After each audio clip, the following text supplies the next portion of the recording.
tuning in once again to the place where sports opinions collide. Dead End Sports. I'm your host, Swab Kyle. This week's episode, we're going to talk about the NBA Draft Lottery. The selection process is over, and we now know the order in which next year's draft is going to pan out. So we're going to talk about it. We're also going to talk about the NBA playoffs. We're down to the final four. You know we're going to get into some NFL talk. Also some hip-hop talk. Of course, I'm going to be joined by my boys.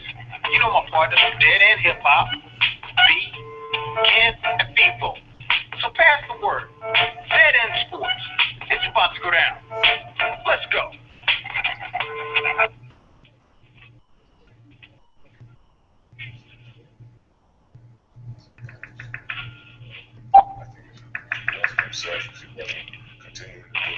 Like, come on, I don't hear nothing. Don't talk that black talk.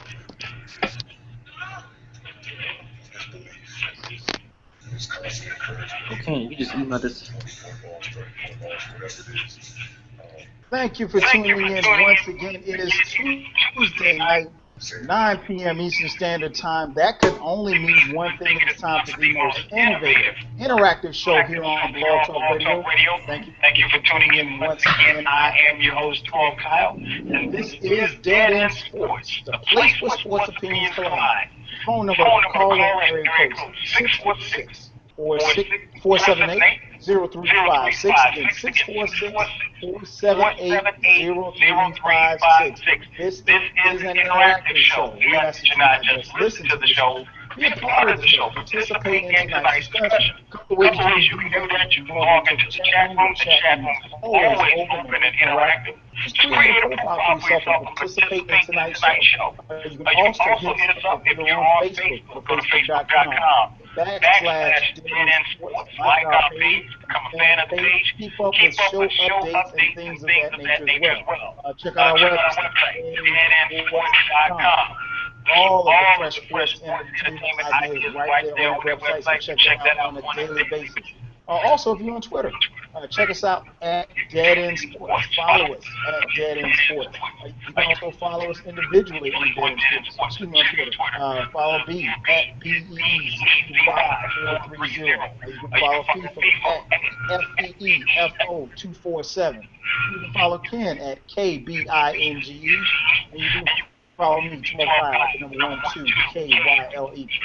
Remember, this show is being broadcast live each and every Tuesday night. So, in the event you cannot listen to the show live, make sure that you check out the archives at blogtalkradio.com/Dead End Sports. You can also catch it on Stitcher as well. If you have an Android or an iPhone, just go to your application store, download the Stitcher application. It's free. Search Dead End Sports, and you can listen at home or at your leisure. Just depends on whatever you want to do. Hit us up, 646-478-0356. Man, so much sports to talk about. NBA Draft Lottery, NBA Playoffs, the Final Four. It's already been said. Games have been played as we speak. NFL talk. We're going to talk some hip-hop, as I mentioned in the intro. So much to talk about, man. I can't do it alone. We only got 2 hours. Let's get cracking, man. Let me bring in my boys. First and foremost, man, my boy from Detroit. He says Detroit runs everybody. And I think it's like that. Let's bring in my man, B. What's going on, man? Man, I feel like getting a tissue and freaking crying because I'm so damn salty from this bullshit lottery draft that just happened, about a half an hour ago, and the freaking Cleveland Cavaliers got the damn #1 pick, and we ended up with nothing. We had to give our pick to Charlotte because Joe Dumars fucked us with no Vaseline with the Ben Gordon trade. Right. Oh, man. That's all right, man. I mean, I should be wearing like all black, man. I should be having like a black suit on and just wearing all black because it's just like this is a funeral. Yes. All right, let's bring in my man Ken, what's up, man? Man, I don't know how I'm gonna be tonight, guys. I'm sitting here watching this game. Miami is making me absolutely disgusting with how they started this game, man. So they're not even playing like two-time champions. They better take them boys serious Well, they're going home. Other than that, man, good to see you guys, man. Ready for another week of sports. Oh, definitely. Last but not least, let's bring in the point guard improvement, man. People, what's going on? Yo, what's good, man? You know what? For some reason, we're having some type of audio issue. I can hear you, and everybody can hear me, but oh no, this is weird. It's crazy, but let's keep it going. Yeah, let's keep it going. And my man Charles is in the chat room. Let me ask him. He asked the question. He said the broadcast started.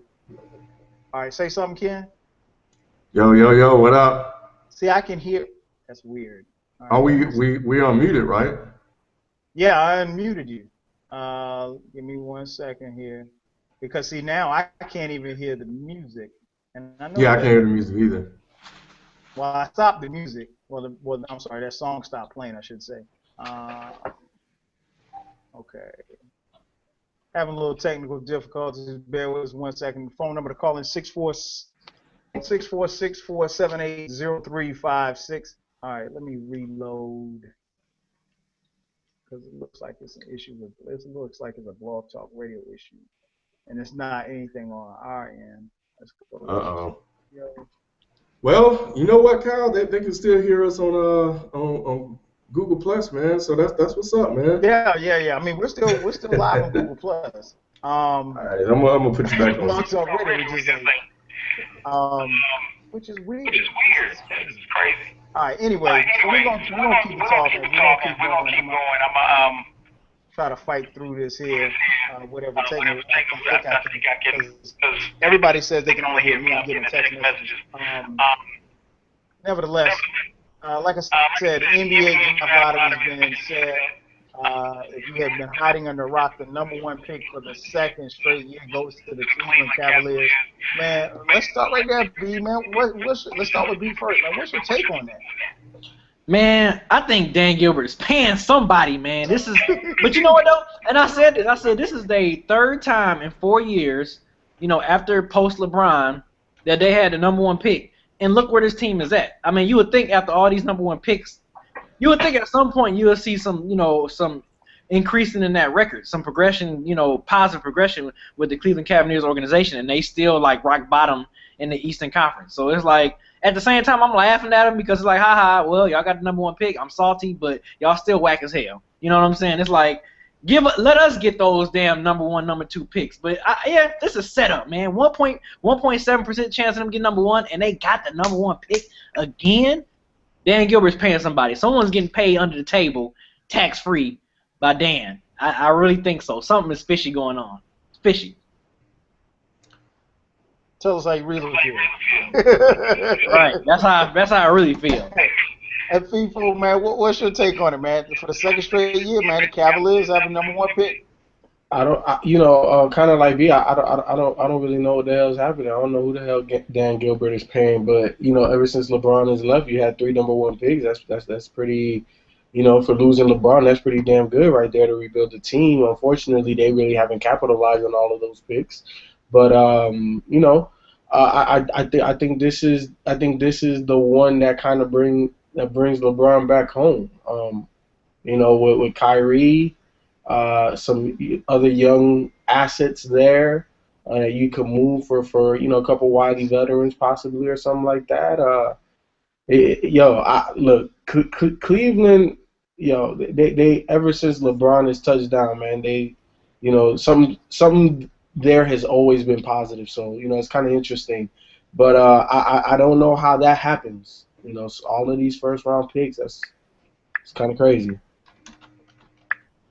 Yeah, what's your take on it, Ken? I mean, like I said, 2 years in a row. Is somebody getting paid under the table or something? I mean, how does this happen? I think it's just. Go ahead and say it, Ken. I think they're just fortunate, man. To benefit from, to get those picks. I think as an organization, it shows a lot of. It shows how inept they are at times because they got Kyrie right, but even though Dion Waiters can play, I don't know if he was probably a good fit for them. when they picked him, and we all seen what happened with Anthony Bennett, which is not much of anything. So now with this draft, which is understandable, that draft was a little weird last year, but with this draft, you would think there's no way they can screw it up. You know, it's between Jabari Parker or Andrew Wiggins. Like, how do you mess that up? I don't think you can. So if they screw that up, Cleveland's just cursed. It's the LeBron curse, man. They're cursed like Chicago. What about is it Johnny Manziel's fault? Right. Is it? Hey Ken, is it Johnny Manziel's fault? The money team. Can hear me? I don't think so. I don't even think Ken can hear me. Well, yeah, I couldn't. I'm sorry. I was saying, you think it's Johnny Manziel's fault? He might be paying some, maybe, I don't know, man. They got Manziel. Manziel bounced to them, so I don't know. I can't say. What about you, Kyle? Man, it's crazy because I was just looking at ESPN. They said that coming into the draft or coming into the lottery, Cleveland had a 1.7% chance of getting the number one pick again. I hate to be the conspiracy theorist type guy, but this is crazy, man. I mean, this is really supposed to happen. I don't really know how the NBA goes about it because if you look at it, you have a situation where they've been down. Cleveland has been down for years, and they've been obviously everybody knows what happened with LeBron and the whole nine. I think the frustrating thing as a fan is that, what do you tell the fans in Philadelphia? What do you tell the fans in Milwaukee? What do you tell the fans like B in Detroit? They're long-suffering fans, and they have somebody said, okay, I just got a tweet said, tell Ken to plug in his headphones. I can hear Ken. I don't know. We're still having, and I apologize, we're having for some reason, like right after that song when our Blog Talk Radio's site just went down, but you can still check us out, and we're going to tweet it out too from the Google Hangout, because you can see us live stream on Google Hangout. We can still do the show from Google Hangout. We just won't have any we won't have any music, but I don't know how we'll be able to take calls, but I'm still working on it. I don't know what is going on with the Blog Talk Radio site, but we apologize for that. Sometimes it's what can happen when you're dealing with live radio. Nevertheless, answering the question, man, I mean, obviously it's fortunate for Cleveland. They win again, so to speak. You got a young dynamic point guard in Kyrie Irving who isn't happy to be there at all. Nope. Yet he is looking at a situation where they drafted a big kid, Bennett, last year. He struggled for most of his rookie season, and but he showed some signs toward the end of the season as far as bouncing back. So, I mean, you never know. The conspiracy theorist in me thinks that that's a nice little push for LeBron to come home. I don't know. I mean, a lot has to happen. Obviously, LeBron he has business to take care of. This postseason has his hands full right now with the Indiana Pacers. But I tell you what, it's they're very fortunate. That's all I can say. Very. I don't know how that happens. But for that to happen was nothing short of a miracle, because I don't think people in Cleveland even expected to get the number one pick again, let alone anyone else. So there you go. The phone number to call in, area code 646-478-0356. Again, 646-478-0356. I am your host, 12 Kyle. This is Dead End Sports. We're broadcasting live, streaming live on Ustream, on the Google Hangout. We're going to tweet out the information where you can join us in the okay, they said the connection is good. Okay, so but for some reason we're having issues with not Dead End Sports. We're having issues with Blog Talk Radio, but it's not our fault. Nevertheless, we'll keep pushing through. Definitely going to get in some more draft talk as the night progresses. And the phone number to call in, area code 67646. Somebody give up my cell phone number again. Okay, there we go. All right, that's weird. Everything just popped up all of a sudden. Really? Hang on with me 1 second. Let me see if I can throw some music on. I don't hear no music. Okay, I see the music playing, but I don't hear it. I hear it. Yeah, I hear it too. I still don't hear like Ken. I hear you on the phone, Kyle, but I don't hear Ken or Ralph on the phone. Okay, you guys. Can you hear us now? Okay, yeah, I can hear Ken now. Yeah, there we go. Yeah, there we go. There we go. Yeah, good job, Kyle. Hey, where's the hand clap? Blog Talk Radio, man. Like I said, live radio, man. You just never know what can happen. You had a hand clap. You had a hand clap background. 10 minutes in, all hell breaks loose. All right. Nevertheless, let's go ahead and keep it moving.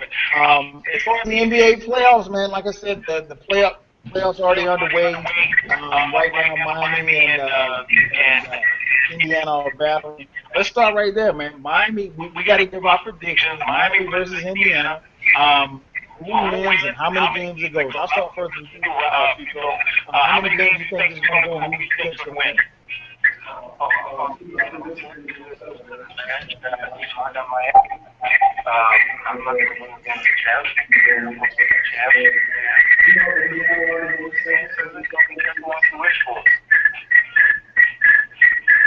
Okay.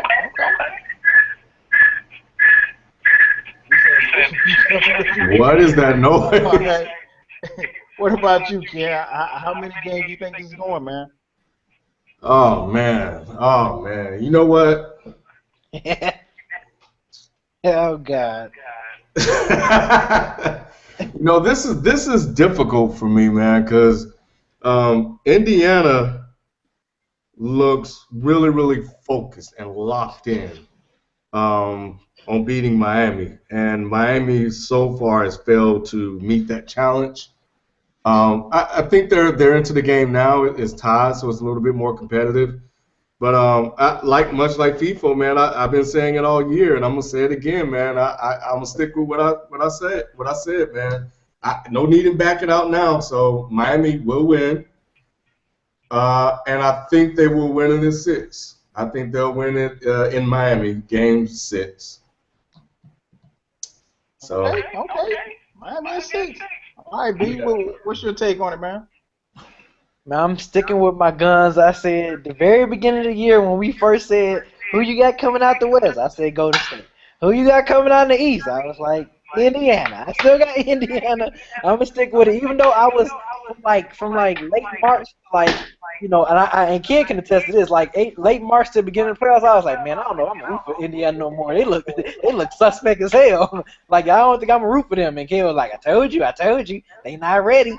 But right now playing against Miami, it's like this is the series they've been waiting for since the beginning of training camp in October. They just been waiting for this. They said they wanted home court advantage against Miami in this series. They got it. In the game 1, you saw how focused they look, and they look just as focused as game 2 so far. So, I think Indiana gonna pull this out in 7. You know what I mean? They're gonna pull it out at home on game 7. I'm sticking to my guns.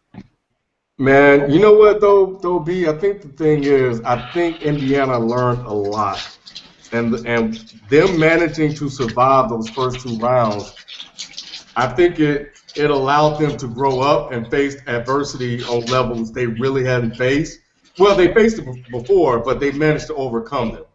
Yep. And I think because of that, that's going to really play in their favor. It's going to help them in this series, but I think if Miami get back to playing like champs and stop doing crap like that, they should win this series. Now, if they play San Antonio, I don't know if they're going to win the championship, but we'll get there if we get there, and we'll talk about that at that moment in time.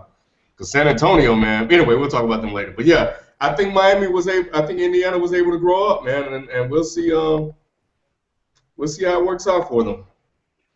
Told you, Ken. Man, whatever, man. I told think you. I initially said 6. After 7, I think Miami wins in 7. I think 7 games. I think both teams. I think you're going to see a lot of ebb and flow. I think both teams will, do well. I would not be surprised if Indiana wins tonight and Miami goes back home and takes 2 in Miami. Because teams play so much better at home. But I think the thing that stops me from picking Indiana to win is that they've been so inconsistent and so up and down. No 2 games have been the same for this team. I mean, this is the same team that my Atlanta Hawks had on the brink of elimination just like 2-3 weeks ago, and could have knocked out of the playoffs. Um, and we all knew that Indiana has more talent. And we all knew that Indiana was the better team, so they won. And same when they came to play the Wizards, but also another 7-game series. So I don't think this is going to be an easy road at all. I think Indiana makes it a lot tougher for a lot of teams. Styles make fights, and it's all about matchups and things of that nature. But I just think the champs. I really, it's hard for me to see LeBron. You beating LeBron, 4 games. You got to beat him, 4. You got to beat him 4 times. We haven't seen it happen yet. I just haven't, and I just think when it's all said and done, he's going to do what he needs to do to get his team over the hump. But you know what, though? I think if you go back to those first 2 games and the inconsistency of Indiana, they were not playing the Heat. When they play the Heat, they're consistent because they're absolutely focused on beating them. And when they started the season, their focus was getting the number 1 seed so they can be in this advantage right now. So they were beating teams and they were playing teams like they were the Miami Heat because that's who they wanted to beat. Now, as the season progressed and they had their lead, and people started playing against them, it tapered off a little bit, as we saw as the season went on. But whenever they got up to play the Heat, they were focused. And I think they will be consistent playing the Heat as they have been throughout the regular season. So I think we could toss that out the door. I know everybody's talking about that, but I don't think that applies when it comes to the Pacers versus the Heat.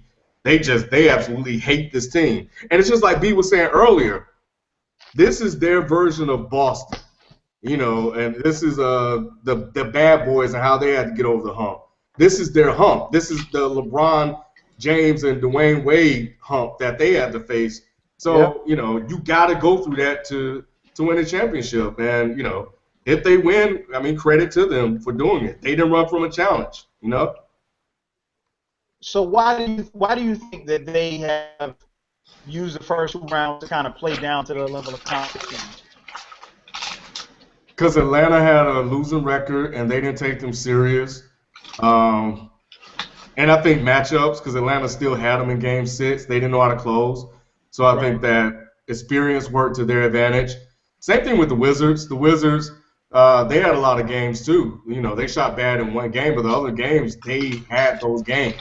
And they didn't know how to close, and they lost. So I think the experience played out to, worked in their favor. Because I still think the Wizards overall was a better team, but they just didn't have the playoff experience in the second round that Indiana had. So that's all. Okay. Anybody else want to chime in on that as far as why they think they played down to their competition? Because they whole, like I said before, their whole focus was Miami Heat.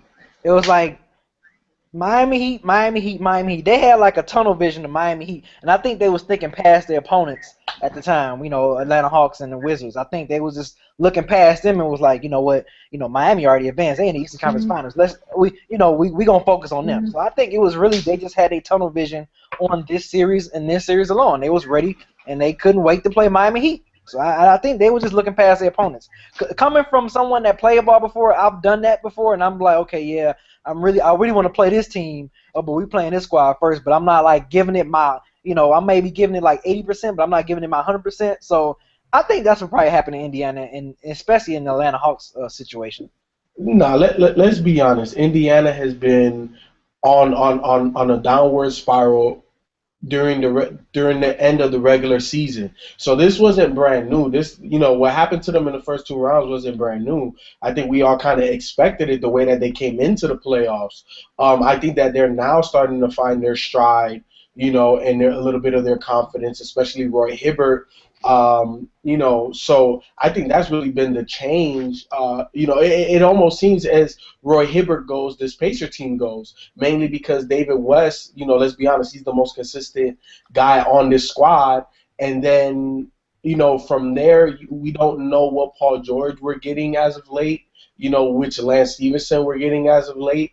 But, it just seems as whenever Roy Hibbert puts his staple on the game and just being aggressive, not necessarily trying to be a 2010 guy, but, just being 7'2", it just changes the dynamic of this entire team. So, if he plays well, I think they have a good chance of knocking out the Heat.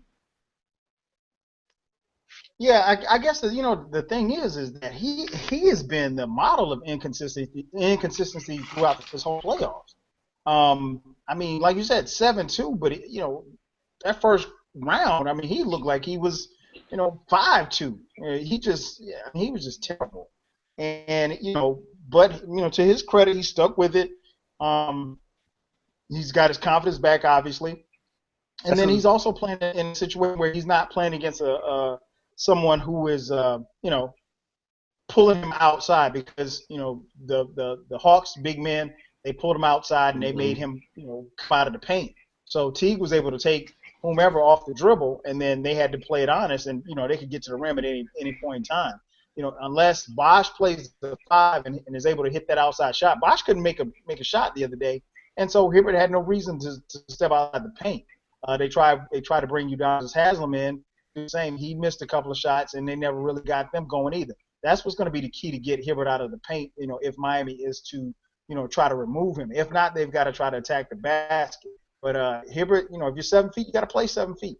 So far, so good. He's off to a good start. It's not even just that. Hibbert, when he's offensively aggressive and he's actually hitting, that's a problem, because he hit a couple, about 12 to 14-foot jump hooks in the lane against Bosh. So Miami really doesn't have an answer just size-wise, and that's been their Achilles heel. They don't have physically a guy to match up. Chris Anderson does his best, but he's not, truly a banger. He's more of a flyer type of big man. That's why they signed Greg Oden. And, I don't know, if we're going to see him. I read a couple reports saying that, he might be back some point in time in this series. And I really think Miami needs him, or Miami needs a body like his, So I don't know, man. But I still pick Miami, mainly because, LeBron has a whole nother level in gear that nobody on this planet can match. And we've seen it. So, he just did it against Brooklyn this year, in the last round. So, he can do it, man. He can do it. So when you have a guy like that, when you have the best player on the planet, I'm going with you. And especially he's won twice. He wants a third. Because I think he's already cemented himself. But he gets a three-peat in there, just stop talking. Just stop talking at that point. I think he knows that. Because, LeBron's a student in the game. He kind of knows that. So I think he's really playing hard for it. I don't, if they lose, they lose. But, I don't think you're going to be able to put it on LeBron. Yeah, you know what else, FIFO? I think when you look at that first game, Indiana had everything went in their favor, right? Plus 22 from the free throw line. They were hitting threes like crazy. They shot 60% in the first half. But when you look at the final score, they only won by 11. And Miami didn't play a good game. And we still haven't, even in this first quarter, even though they're up by 3, we still haven't seen Miami play with the focus and level of intensity they had when they played against Brooklyn.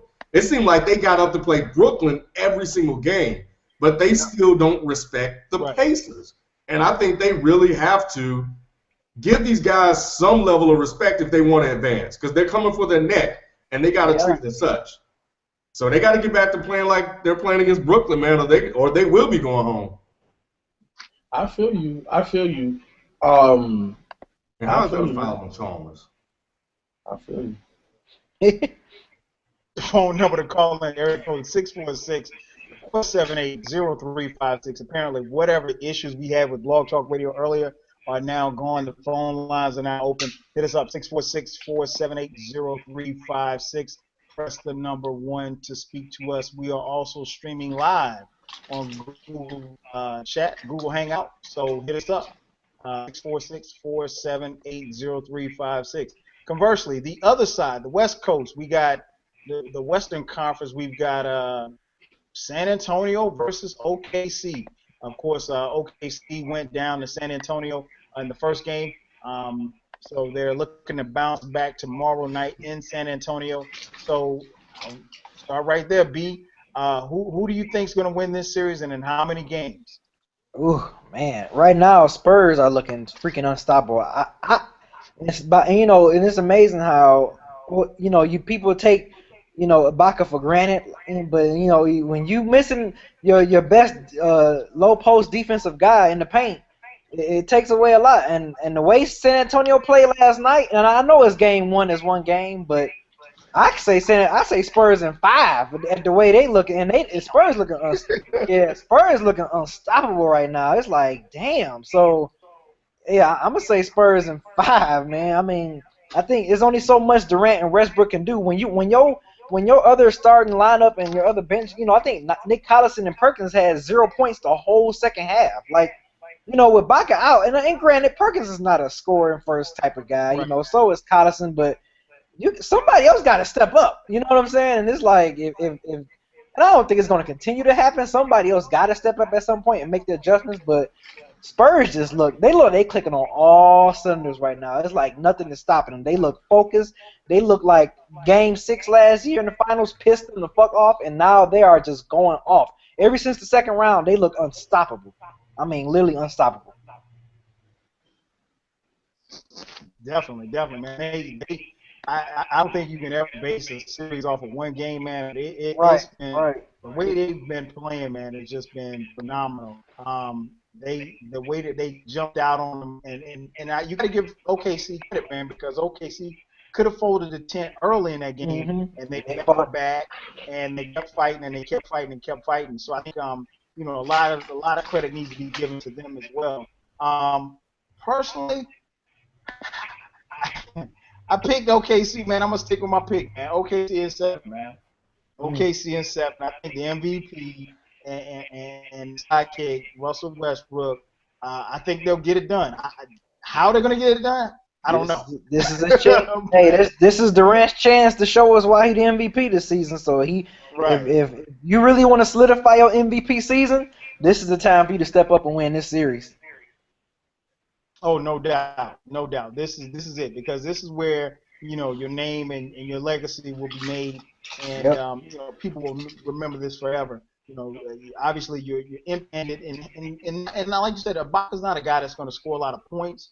However, he brings that defensive presence, and they made it very prevalent throughout the telecast last night about how San Antonio lived in the paint. So when you have that, there's really not much you can do. So I'm gonna throw it to you, FIFO, man. What's your take, man? Who wins and in how many games?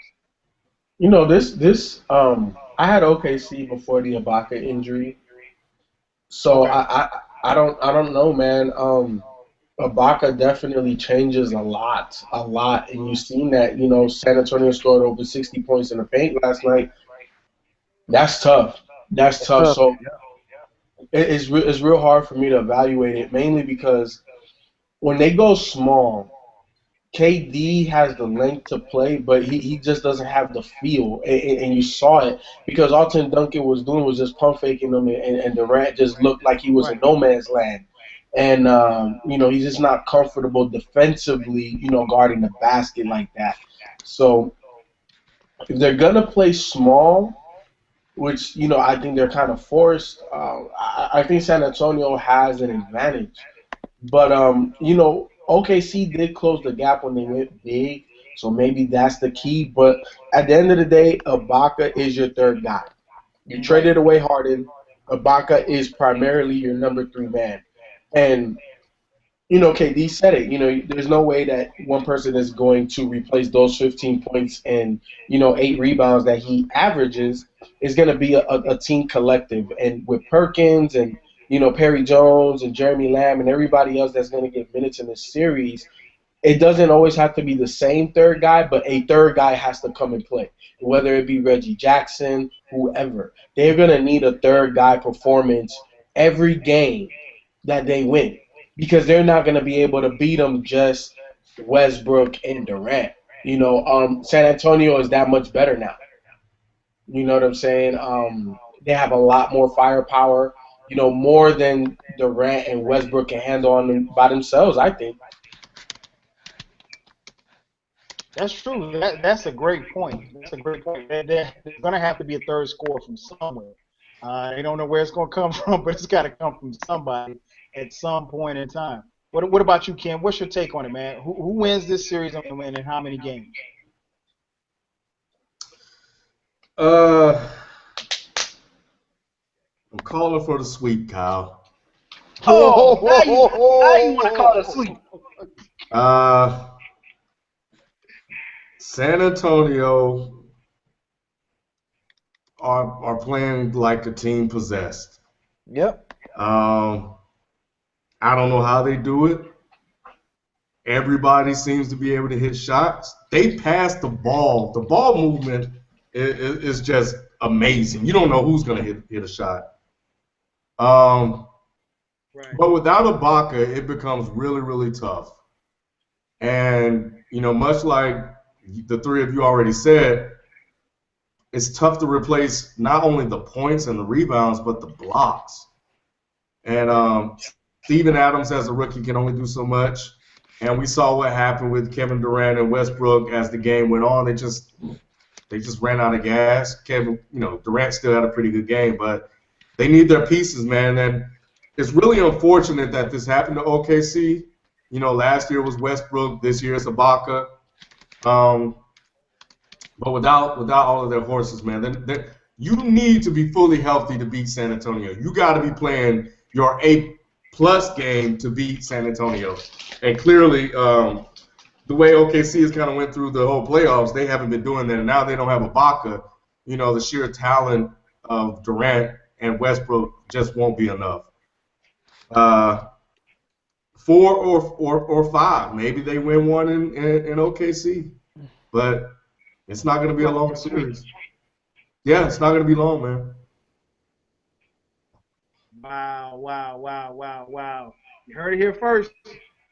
Same man that picked the Blazers to win in 6. I know. I'm not.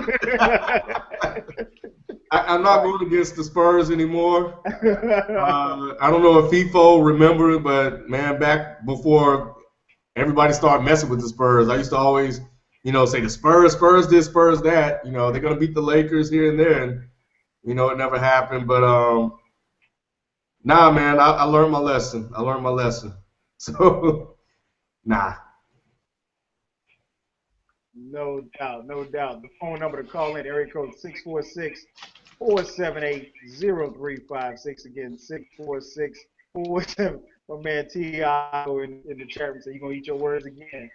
646-478-0356. You're listening live to Dead End Sports. I was 12 Kyle, joined by my partners in crime, Ken, B, FIFO. Hit us up, 646-478-0356. We broadcast live each and every Tuesday night. So in the event you cannot listen to the show live, make sure that you check out the archives at blogtalkradio.com/Dead End Sports. Make sure that you check out us on Stitcher as well. If you have an Android or iPhone, you can download the Stitcher application, search Dead End Sports, and listen for free at your leisure, at home, or on the go. It's just that simple. Again, 646-478-0356. So now we talked about the Final Four. We talked about the NBA draft. It's a lot of stuff going on as far as the NBA is concerned. Obviously, some of the biggest news, the last couple of weeks has been, we talked about it ad nauseum, the issue with the Donald Sterling ruling. Now, what I'm hearing now is that there's rumblings that players are threatening to boycott next season if Donald Sterling is still the owner at the time that training camp opens, or excuse me, when the season starts. Um, so a boycott. I mean, like they talk about a boycott from the Clippers, but we're talking about league-wide players having a boycott, not showing up, that type of thing. A unified front from the NBA players. If Sterling is in place, which I don't know how you can force him out, especially if he goes to court and it looks like that's where this is headed. So I'm gonna start there with you, Kim. Man, what's your take on that?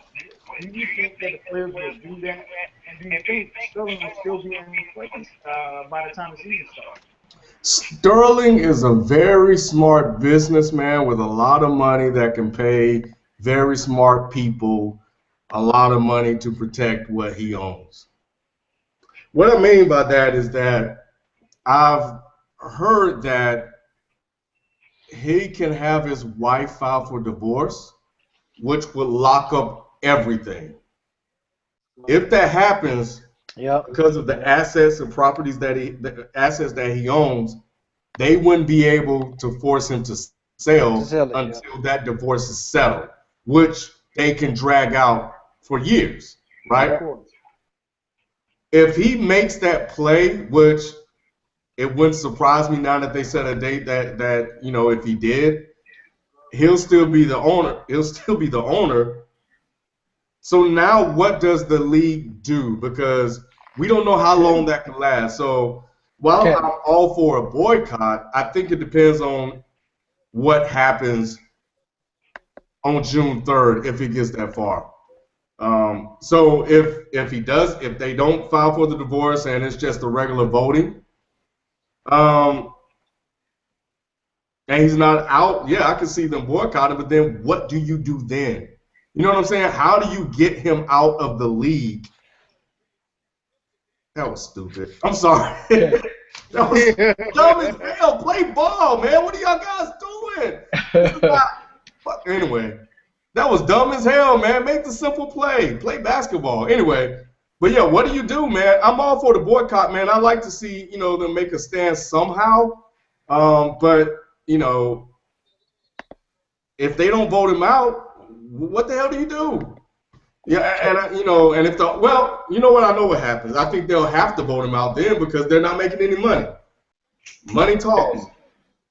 Ken, first of all, Donald Sterling cannot prolong the whole situation by actually getting a divorce with his wife, mainly because the NBA bylaws state that when they take their action that they're taking, it includes all owners.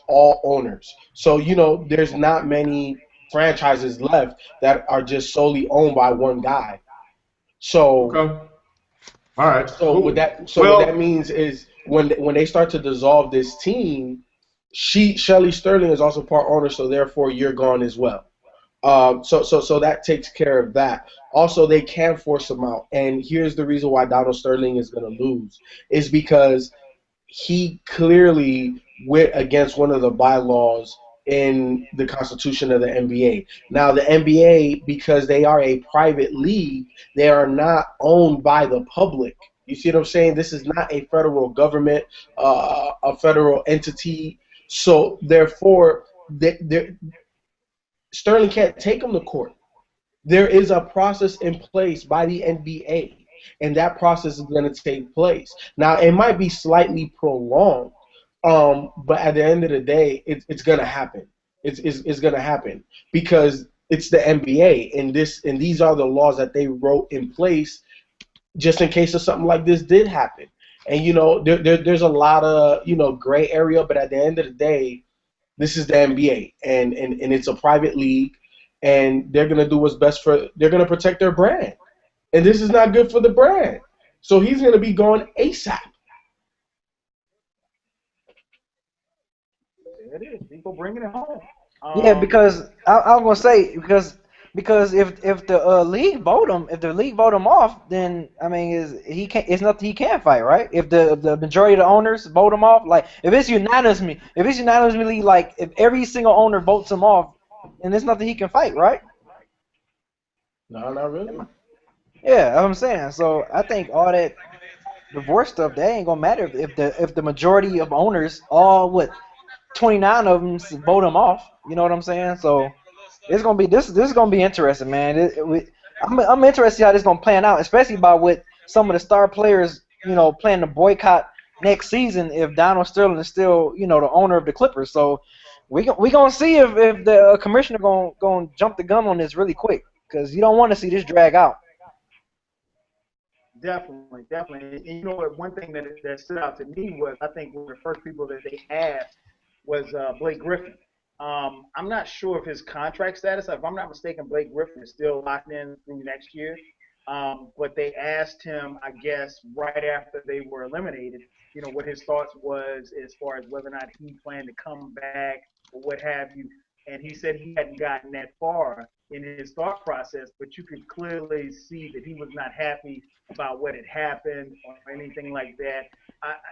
The Clippers players won't ever why they lost. They'll say, okay, well, hey, we got beat by the better team, or we got beat by a team that we feel like we were better than, but they beat us in that's not a seven. Um, that being said, I think first of all, I tip my hat to any NBA player that draws that line in the sand that feels that adamant about it, because for a lot of times, for a long time, guys of this has been told as being selfish and not really worrying about themselves. And you always hear these so-called black leaders saying, these young rich millionaires, they don't stand up for anything. Well, what they fail to understand is that the same struggle is not the struggle that they came through in the 50s and 60s is not the same struggle for people. So the fight is different. But to have these guys like LeBron and Kobe speak out and say, hey, we don't like this, he's back, we're not going to play, that type of thing, it really forces their hand. That being said, I don't know how fast you can make someone sell something. I mean, for one, you got to get a team of people. You have to get a team of investors. Of course, we've heard names like Oprah and Magic and even Dr. Dre being thrown around as far as potential owners or buyers of the place. But one, you have to have a willing partner to sell. And Sterling sounds to me like someone who will drag this thing out if he can. And I think that's his intention. I think this vote that they're going to have, that the NBA is going to have in a couple of weeks, excuse me, I think it's in 2 weeks, that they're going to have, I think is going to be, it's going to tell you a lot about where, the NBA is headed. And Adam Silver, he has his plate full. He doesn't want this because, if for nothing else, it's a bad look PR-wise. It's a terrible look PR-wise because you can't have everybody's distancing themselves from Donald Sterling, and rightfully so. Even probably some people who feel the same way as Donald Sterling. They don't want to be caught, publicly, supporting him or being, in his corner. So I think it's going to be interesting to see how it all plays out. Like I said, I don't know how you get rid of an owner or make an owner sell a team that fast. But apparently, and just a little bit I've heard about, I heard rumblings about the divorce thing that Ken spoke of, or what, from what I understand, the NBA never recognized Donald Sterling's wife as a owner of the team. So I don't know how she can claim ownership if the team is taken away from him. So, and they're not going to let him or her or anybody else with the Sterling name have any type of ownership in the team. So it's going to be interesting to see how it plays. Obviously, guys like Chris Paul and Blake Griffin are in the forefront, because it's their team. However, when you have other superstars on other teams and they're talking about a unified boycott, that definitely has raised some eyebrows, and Adam Silver is definitely watching. Phone number to call, area code 646-478-0356 and 646-478-0356. You're locked in live to Dead End Sports. I'm your host, Kyle, and this is Dead End Sports. Now I want to talk a little hip hop. We talk hip hop all the time. Probably don't get a chance to talk enough hip hop on this show. I'm going to try to infuse that a little bit even more as we go forward. I was going through some things the other day, man, and I came up on this site on the Bleacher Report, and it says NBA stars name their top 5 songs during the playoffs. And then they gave a list of like some of the NBA players and some of the 5 songs, that, some of the top 5, music that they listen to basically before they get ready for a game. So before I even open it, I try not to have any type of preconceived ideas about what guys listen to or what have you. So what I'm going to do, I'm going to read a list of some of the songs, some of the artists, and some of the players as far as what they bump. Well, I don't know if they bump it in the whip, but I know they bump it before the game. Okay.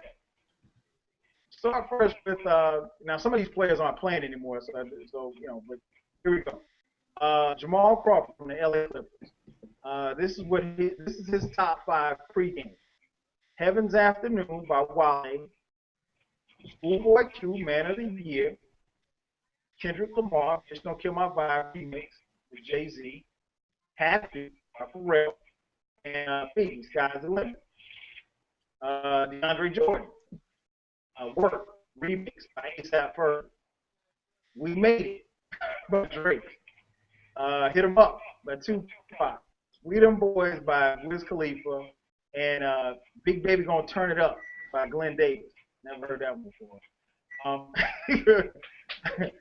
My man, Bradley Beal from the Washington Wizards. Schoolboy Q, Man of the Year. I Know by Yo Gotti. The Language by Drake. Danny Glover remix by Young Thug. And War Ready by Rick Ross. John Wall of the Washington Wizards. He said the Danny Glover remix. Live That Life by Lil Durk. Bang Bros by Lil Durk. Make Me by Meek Mill. And What Would You Do by Rich Homie Quan. And last but not least, Damian Lillard. He says he plays 400 Degrees by Juvenile. A Soul Sister by Train. Memories by Rich Homie Quan. Dead Presidents by J. Cole. And Closer to My Dreams by Drake. So that got me to thinking. We listen to hip hop. Let's say you're about to go out and play. We playing your favorite song or what song you would play before you went into a game. But I want to get your top 5. What's 5 songs that you would play? You're about to step on the floor for the Eastern Conference Finals. Oh man. And what are you about to play? Give me 5 songs that you're gonna bang in your Beats headphones right before you step on the floor. Man. Master P. Yeah. Huh? I can't hear you. Master P. Yeah. Bout It.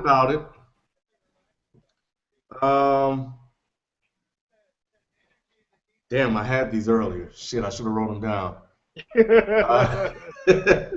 Master P. Bout It. Shit.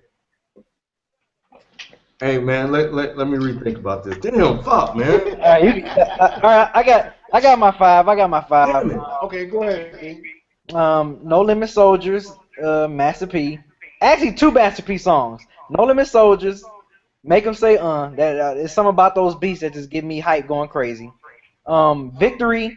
Actually, the Biggie's first verse on Victory. Just the way it starts off, just how the beat, gets you just ready. Like just the beginning of the beat before Biggie comes in, and then Biggie's first verse, that just gets me going all the time. Another one, and I forgot about this one. Banned from TV by Noriega with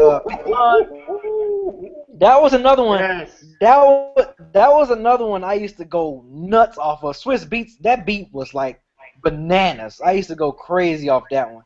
And then last one I used to play was most of these are pretty much all down south songs.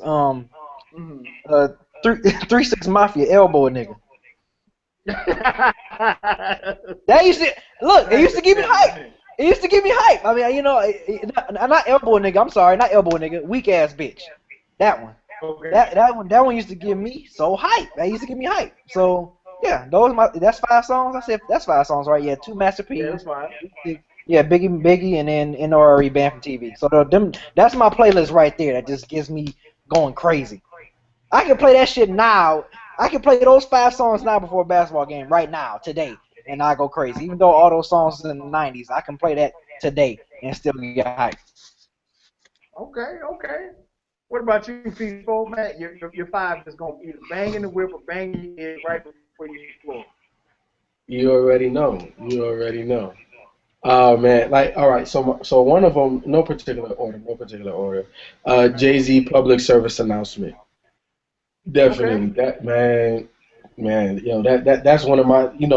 If y'all watched the Dead and Hip Hop show, y'all know we had an Ask segment asked us what would be the one album if we were stuck on an island that we would take and just listen to all the time. To me, it was the Black Album, and this is definitely one of my favorite songs off of that. So that's why it definitely is on there. Crit, I got this here. You know what I'm saying? Fuck these niggas and fuck these hoes. That's I get down with Crit like that. Um, Also Snoop down for my niggas. That right there, man. That bring me back to high school. That started so many fights. Back in the day. Um, Also No Limit Soldiers. Because I grew up on Master P and them too. And then Mystical, the man right here. Mm. Okay. Ooh. Yeah, that's a Yes. good one. Man, right. Yeah. Yes, sir. Yes, sir. Grew up on all that.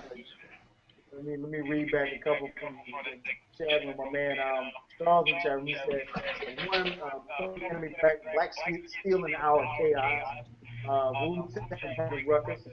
Number three, Crooklyn Dodgers, Return of the Crooklyn Dodgers. Oh, that's a Number good one. four, yeah, that's a cold one. Boogie Down Productions, Duck Down, and number five, Black Moon, Sun Get Wrecked. So Ken, you got your five, man? Yeah, man, I think I'm ready. All right, All right, shoot. here we go. Without a doubt, like I said before, Master P, Bout It.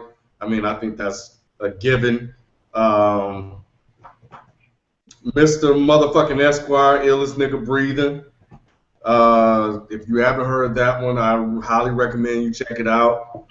Fantastic song. Um, Jay-Z, What More Can I Say? One of my favorite, probably my favorite song from the Black Album.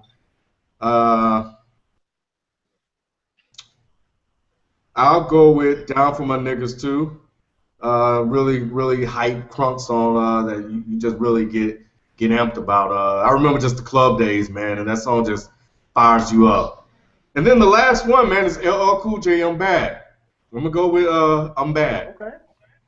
by LL. Yeah. Okay. A little old school, a little new Yeah, school. man. Nobody can fight like I can. I take a muscle bound man and put a face in the sand. Come on, man.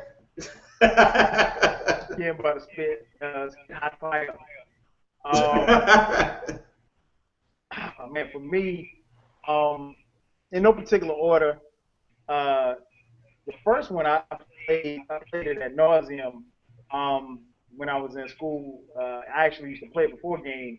The first time I heard Biggie on it was on this song. I didn't even know who Biggie was, but I just loved the beat. I used to play it all the time. "Dolly My Baby" by Supercat. Um, that was my joint, and my boy had the maxi single. Shout out to maxi single. If you're young, you don't know the maxi single. Yeah, I know. Yeah, oh yeah. I remember Max. He had my boy had the maxi single. I borrowed it from him too. He had the maxi single. I borrowed it from him, and I literally played the tape until it popped. And like 3 games later, he came and asked me for it, and I was like, no, I don't have it no more. He's like, why you don't have my tape? I was like, I don't have it. I was like, the tape popped. He was like, man, you gonna buy me another tape? And I never bought him another tape. But yeah, he had the maxi single, "Dolly My Baby." So that one and "Unbelievable" by Biggie was another one I played also in college. Um, the next three are just favorites that I just know would just get me hyped. Um, "Triumph" by Wu Tang. Um, Mm. the Inspector Deck's verse, one of the hardest verses ever. I mean, you're not really vibing from the verse, but I mean, just the beat verse and everything was just crazy. Um, Got to go down south. Um, Pastor Troy, no more playing GA. Love that. I play that. as you guys know, I coach my son's football team for the past 6 years. I played no more playing GA before every game. And I remember I played like in my iPod or whatever. And, you know, sometimes you get hyped up and you kind of dancing and stuff. You really don't realize that you dance. And one of the parents asked me, she said, Coach, what was that you were dancing to out there? Yeah, that's you know, how I it just be. had a little music going, you know. I couldn't tell what I was listening to. So, yeah, no more playing GA. Last but not least, all-time favorite, My Melody, and Rakim. So that's my 5. Dolly, my baby, My Melody, Triumph. Yeah. Oh no, go ahead. I'm sorry. Finish your list. No. I was just recapping. What you got? Okay. I have an honorable mention and I have a story behind it too. Pretty cool story. Okay, so my high school coach, he was a real big DMX fan, and I remember my freshman summer going into my sophomore year, we went to this basketball camp in St. Petersburg, Florida.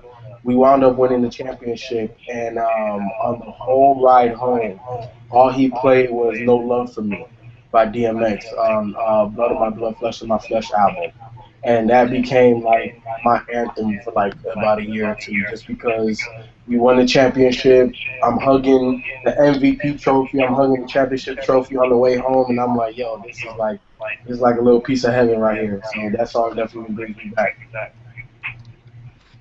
Oh, no doubt. That's a nice song too. That's a nice song. Still I think a lot of the songs in the maybe very slow now. Phone number to call in area code 646-478-0356. Again, 646-478-0356. You're locked in, locked live to Dead End Sports. I'm your host, 12 Kyle. And once again, this is Dead End Sports, joined by my partner, Prime, B, and People. We ask that you not just listen to the show, be a part of the show. Participate in tonight's discussion. You can hit us up 24/7, 646-478-0356. We have 2 shows. I also have my own show right on Blog Talk Radio on Wednesday nights, and sometimes when I'm doing it, I always give out my show number. Matter of fact, tomorrow night doing it. Check out my show for a radio show. It's gonna be hot and heavy. My girl Shelly Shell's coming through. My man Big Game is coming through. We're gonna be talking about sex. So if you never had sex or if you haven't had sex in a while, you probably don't want to listen. Because it's gonna be crazy. So pass the word. Tell a friend. 9 p.m. right here on Blog Talk Radio.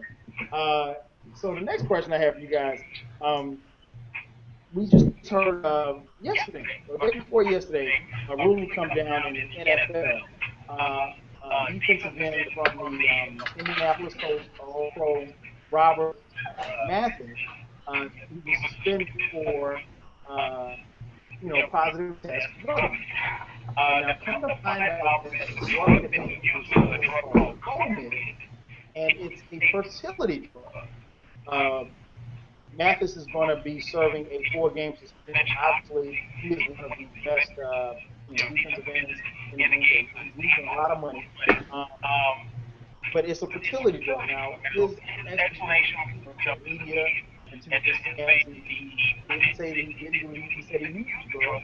He said he used the drug because he and his wife, his mother is dying, and he was trying to get he and his wife trying to get pregnant because he wants to give his mother another child before she passes, a grandchild before she passes away.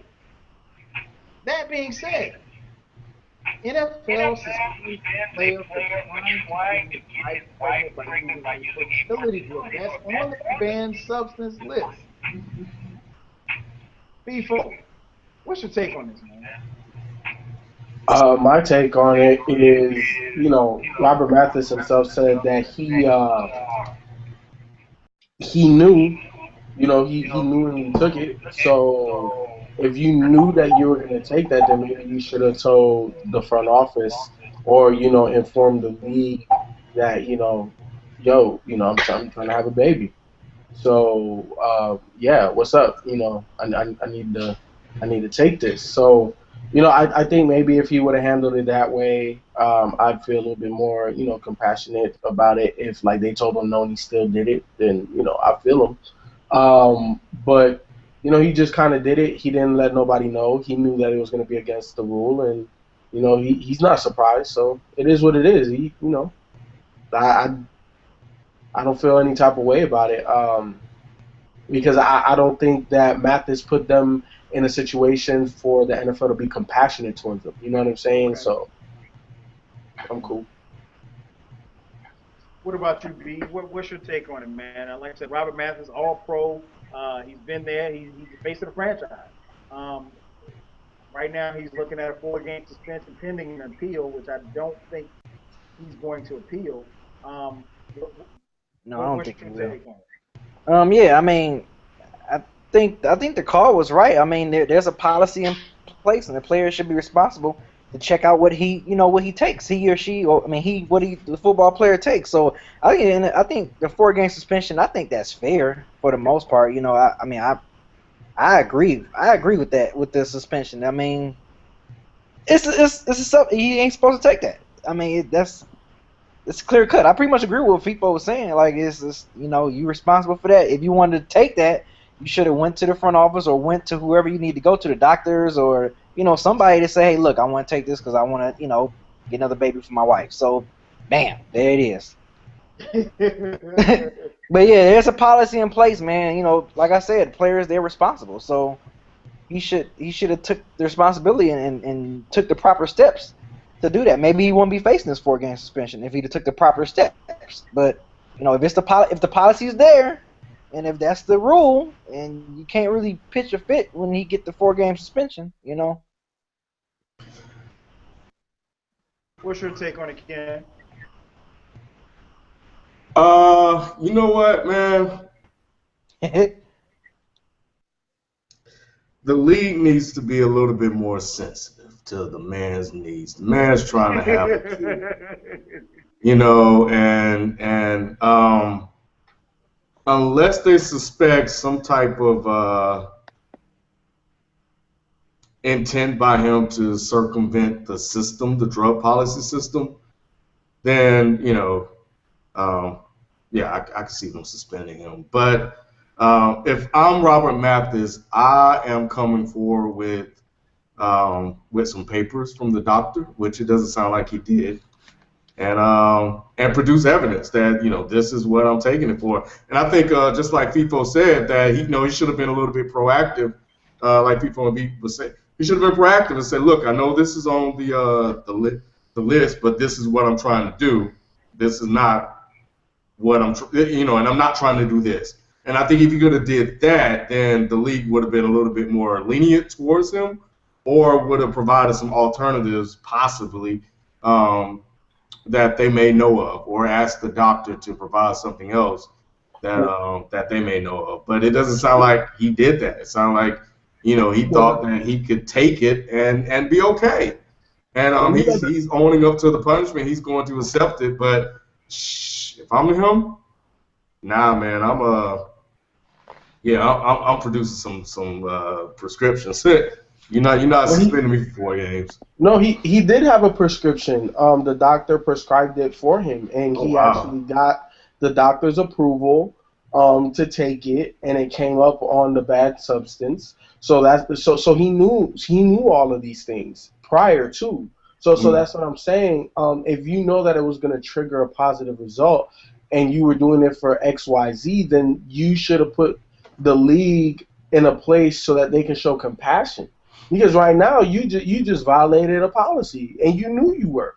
So if he's accepting it, I'm accepting it too. I feel no type of way if he feels no type of way. But I would have felt some type of way if he would have proactively went to the league and said, hey, look, I know this is on the bad substance list, but me and my wife, we're trying to have a child. It's hard for us to conceive. Right. The doctor said that he prescribed me this. This is gonna be good, for our chances, and make the league make the league, either give a one-time pass because of the nature of the situation. You got to force the league to be compassionate to your situation, because now if you took it the league said, no, it's on the list, whatever, whatever. We're not compassionate to you trying to have a child. Well, you know what? I'm going to take it anyway because I'm trying to have a child. And now it came out that way, the league would have had to reverse. You see what I'm saying? So if he don't feel no type of way, I don't feel no type of way because he should have just went to the league first and told them. So he showed the league the prescription, and they was like, yeah, well, we don't care. It's on the list. You know it's on the list, and you got to accept the punishment. That's messed up, man. That's not right. But here's the thing, though, Ken. Like, at this point, right, why am I going to take your word for it now? Like, you knew this prior to, so you should have came to us first and let us make that decision, at that moment in time. But by you just taking that, now I have to look at it to the letter of the law. I didn't know anything prior to that. I have to look at, you triggered a positive result because of this. You didn't come and tell me, so I can't be compassionate to I can't be sympathetic to you. You broke the law. Damn, man, I feel you, but this ironclad rule by the league, man, sometimes it's just out of hand, man. Yeah, I mean, look, I think they should be sympathetic, regardless of what happened, man. The man's trying to have a damn kid, and he took something, and it is what it is. But you know what, man? I'll take my 4 games as long as I get a kid out of it, and I'll be okay. But I know one thing. Let me tell you this: his wife better pop up pregnant, so he can say, "Look, I told y'all." I told y'all. You know what, man? I was actually on your side. I was on your side until I dug a little deeper because I was compassionate. You father, I was a little more compassionate about it. I'm thinking, okay, this is kind of harsh.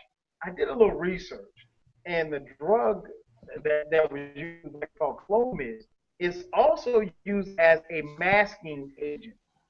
So people who have gotten caught with it before, they've used it as a masking agent to hide other drugs that they're taking. So, it got me to think, okay, was Mathis using this and then using this as a possible masking agent for another drug that he was taking?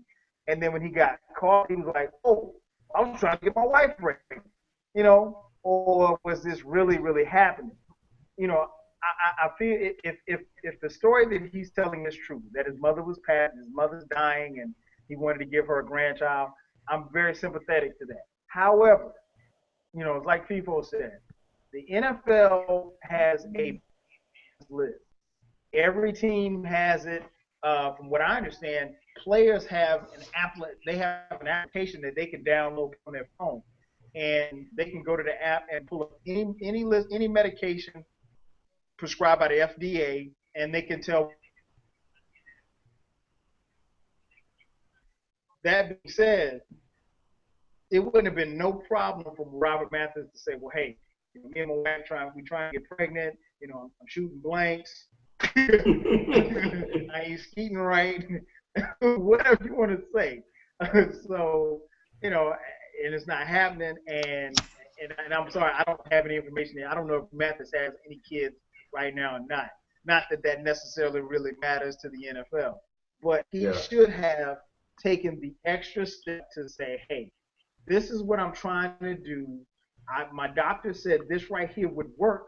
I have a better chance of getting my wife pregnant by doing this, and and then we go from there, as opposed to taking it and then now he's being associated with, his story kind of separates him from the others that have tested positive for this particular drug. But the previous NFL players who tested positive for this drug, they've used it as a masking agent to hide other drugs that they've been taking.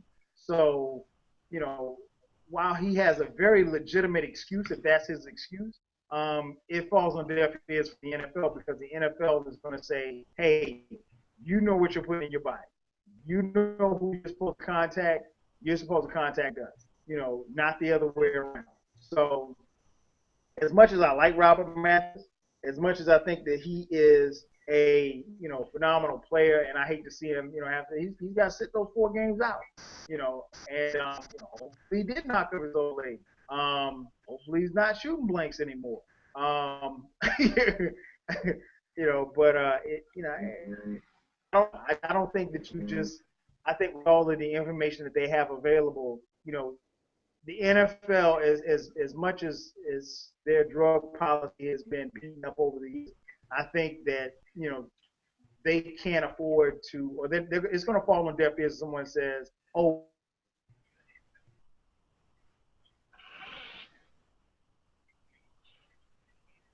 to find out." Yeah. I agree. He should have been proactive, man. He didn't say anything, so he got to deal with the results. Yeah, I didn't know about the masking agent thing, so I didn't either. it is it was what something it I is. dug into on the phone because I heard that drug before. But like I said, it's a fertility drug, and at this point, I think a lot of guys, and not just in NFL, but track, Major League Baseball has had it. Not so much the NBA because I don't think the NBA is strict with their drug policy. Because I think a lot of teams in the NBA smoke weed, but they don't test for weed if I'm not mistaken. But I think the NFL, they're trying to clean things up, and you have a guy want to know, okay, well, what are you doing? Why are you taking this stuff? And hey, I'm trying to get my wife pregnant. It's a legitimate excuse. It's a very legitimate excuse. The phone number to call in, area code 646-478-0356. Again, 646-478-0356. You're locked in live to Dead End Sports. If you're on YouTube, check out the Dead End Sports channel on YouTube. We are streaming live in the Google chat. Hit us up. Go to youtube.com, search Dead End Sports, and you can watch us stream live on tonight's show. Apologize for the technical difficulties we've had with Blog Talk Radio. I'm not sure what the hell is going on, but we're up and running, so I guess that's what counts. Again, the phone number to call in, area code 646-478-0356. B. What up? I'm gonna throw some numbers at you, man. I told you someone was averaging 19.2 points per game for their career. These are career numbers. 19.2 points a game, 8.7 rebounds, 2 rings, 2 championship rings, and 9 All-Star games.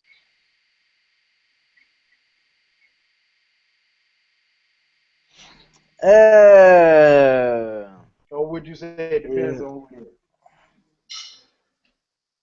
I mean, no, it can't really be on who it is. I'm looking at numbers, and I know who you're talking about. Gold medal winner. I forgot about the gold medal. Yeah, he was a gold medal winner. Is that? So for those that's a tough question. Yeah, that's a tough question. 19.2 points a game, 8.7 rebounds, 2 rings, 9 All-Star appearances, a gold medal. Those statistics belong to the one and only Chris Bosh. As I was watching the game, as many of you were, on Sunday, Mark Jackson made a comment of future Hall of Famer Chris Bosh. They didn't go into it in detail, but Jeff Van Gundy, oh, you think Bosh is a Hall of Famer? Mark Jackson's response, oh, no question. So it got me to thinking. And I pulled up his numbers and his attributes and had the debate with a couple of my buddies this week about it, and I wanted to bring it to the show. If Chris Bosh continues to keep this average, and let's just say and we don't know if he's going to win another ring this year or not. Let's leave him right here at 2 rings. Is he worthy of the Hall of Fame? I'm going to start with you first, B. Is Chris Bosh worthy of the basketball? And keep in mind, it's the even though he only played 1 year at Georgia Tech. When you're in Georgia Tech, yeah. Oh man. Uh, uh, I don't know. I'm gonna probably say no, not right now. That's a good question. Because if you think about it, if he become an all-star for what 2 more times, he's gonna join a prestige list of what Oscar Robertson, Akeem Olajuwon, Magic Johnson, Larry Bird for like the only players to be selected for the all-star 10 plus times. So I mean, if you basing on that, you can say yeah, because he's in a class with those greats. I would say yeah, but barely. I mean barely. And I think what solidified it probably for him is him having those 2 championships. Even though granted he didn't win those 2 championships being like the man like he was in Toronto, but I mean he still played a good role, a good piece for that championship, these championship teams on Miami. So I would say yeah, like barely, man, like barely. Great. It's tough. I mean, you can kind of go either way almost. You can say, well, no, because this, that, but it's. I mean, how does his numbers look compared to like a Charles Barkley or Alonzo Mourning? I mean, I'm thinking of guys who's gonna be, who's Hall of Famers. I'm just like, is his numbers? Because I'm looking at based on like almost like numbers. Like if your numbers is like wow. Like his numbers don't really wow me like that. Like it's like, oh damn, oh yeah, that's a Hall of Famer. Yes, look at those numbers. You know what I'm saying? I think that's what it is for me. His numbers don't jump out, but if you look at all the other accolades, it's like, okay, yeah, he's a 9-time All-Star, possibly going to be maybe 10, 11, or 12-time All-Star when it's all said and done. You look, is he going to be a 3-time or 4-time champion? Or, it's this other stuff that might take into play. But numbers-wise, his numbers don't jump out at me like, oh, wow. Yes, Hall of Famer. But like I said, if you compare it to, I don't know what's Dominique Wilkins' numbers. I mean, if you compare it to some of those other guys, and if it's better numbers, then yeah, he is a Hall of Famer. So it's like even. It's like even with me, 50-50. I gotta go to safe route. Most political. Yeah, I gotta go to safe route, man. Because this is like man, that's a touchy one. No doubt, no doubt. Okay, what about you, people? With those numbers, man, is he a Hall of Famer? I'm gonna clearly just say no, mainly because I live by this rule about the Hall of Famers. If you have to think about it, then he don't belong, and I have to think about it with Bosh. The other thing about Bosh too, I think every Hall of Famer, their game, like if we were to play name association, right? Mm-hmm. I'm pretty sure that like that player's game could be defined by one word, and Bosh is like, what was he dominant at? Like what is he really? Like, is he just a jump shooter? How many just jump shooter big men make it to the Hall of Fame? Was he really exceptional? Is he Dirk Nowitzki type? Like so to me, it's like you're not like exceptional at one single thing, and those numbers, they're all-star level numbers. They're not superstar level numbers. You know what I'm saying? They don't grab you. Exactly. And then I could see that if you average those being the second guy on a superstar team, because, like I'm pretty sure that those averages are relatively close to Tim Duncan averages. You know what I'm saying? Especially now, I think probably if he would have stopped maybe 2 or 3 years after his prime, he probably would have averaged 20 something, but I'm pretty sure he's like 18, 19 points a game now. You know what I'm saying? But Tim Duncan was the man. Bosh hasn't been the man. So I can't. In Toronto, he was the man. But he was the man in Toronto. But Tim Duncan, okay, at first he wasn't the man, but he was the man on the championship team. And Bosh hasn't been the man on the championship team or a man. Right. You know what I'm saying? Or the second guy. Right. So with that being said, I can't put him into a Hall of Fame status. Now, is he an all-star? Yeah. But Hall of Famer, superstar in this era of basketball, yeah, but I don't know about Hall of Famer. Because, let's be honest, like I'm pretty sure Robert Horry's averaged in the teens throughout his career, and he got what 5, 6, 7 rings. So He got 7 rings. So You know, But like I don't think he got no. I don't even think. Do Robert Horry have any All-Star appearances? I don't think he has any. Mm-hmm. He probably had one. Okay, one. And someone looked that up. But yeah, one All-Star appearance. I mean, yeah. I mean, if you really gonna throw Robert Horry in the Hall of Fame just because he got 7 rings? You know what I'm saying? And like I said, I don't know. And I don't know what's Dominique Wilkins' number, because like, what if Bosh's numbers are better than Dominique Wilkins? They're not. They're not. Yeah. Yeah, exactly, and that's what I was gonna say. Like, if we were to play word association, you say Dominique, you're gonna think scorer, dunker, highlight reel. You know, if you say Jordan, you're gonna say the greatest, fadeaway, hang time, reverse. You know, like when you say Bosh, what are you gonna say? Yeah. Like, I don't know. I guess versatile, big guy. I don't know. I mean, because it's not like he didn't have like no patent post game or nothing like that. Like a Duncan. You know what I'm saying? So, or Elijah Wall, yeah. anybody like that. Yeah. Exactly. Yeah. Say LeBron, powerful athlete. You know, agile. Durant, Wade, like everybody, Kobe. Like there's multiple things you can say about their game to define them, but it's like with Bosh is like, you're a big guy that can shoot. Like you don't really have handles. You don't really pass like that. Like you don't You're not a bad player. You're very skillful, but Hall of Fame? I don't know. Yeah, that's a. I mean, and I agree with you, people. It's kind of like, you look at the numbers, you be like, nah, he ain't a Hall of Famer. But yes, I guess those accolades, it kind of helps him a little bit. It helps him a little. You know what I'm saying? You know what? Those accolades. I think this is how he could solidify a Hall of Fame career. I think he has to leave Miami and be the second or the first guy on the championship team. He does that. Yeah, he's a Hall of Famer. Do you think? But do you think at this point of his career he's gonna be the second guy though? You know what I'm saying? Yeah. You think he can at this point in his career? He can be the second guy. He could be the second guy. Guy. So like say. Number one. I don't know. So yeah, but like say if Wade leaves Miami or something like that, and then they bring on like another, not like another Wade-ish type of guy, but like just a decent, like a Butler or somebody on that Miami squad that plays great defense.